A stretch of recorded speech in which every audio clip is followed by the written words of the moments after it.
વાત કરીએ જૂનાગઢની તો જૂનાગઢ સિવિલ હોસ્પિટલમાં પ્રથમ અંગદાન થયું કે જ્યાં ઉર્મિલાબેન ઝાલા નામની મહિલાના અંગોનું દાન. ત્યારે મહિલા બ્રેન ડેડ થતા સ્વજનોએ અંગદાન કર્યું. ત્યારે બંને કિડની, લીવર અને કોર્નિયાનું દાન કરવામાં આવ્યું કે જ્યાં દર્દીમાં સફળતાપૂર્વક ટ્રાન્સપ્લાન્ટ કરવામાં આવ્યા.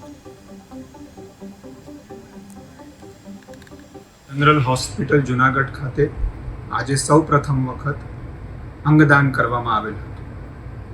ઉર્મિલાબેન ઝાલા કે જેઓ જુનાગઢ મ્યુનિસિપલ કોર્પોરેશનમાં કર્મચારી તરીકે કાર્યરત હતા, તેઓ બ્રેઇન ડેડ થતા તેઓના સ્વજનોએ અંગદાન કરવાનો નિર્ણય કરી અંગદાન માટે સંમતિ આપેલ.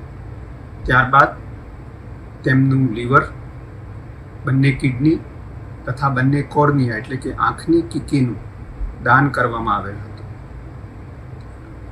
હું ઉર્મિલાબેન ઝાલા તથા તેમના સમસ્ત પરિવારજનો તથા તેમના સમાજના તમામ અગ્રણીઓનો આ ઉમદા કાર્ય માટે હૃદયપૂર્વક ખૂબ ખૂબ આભાર વ્યક્ત કરું છું.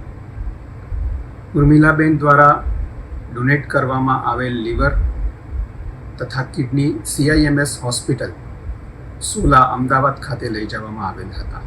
GMRS general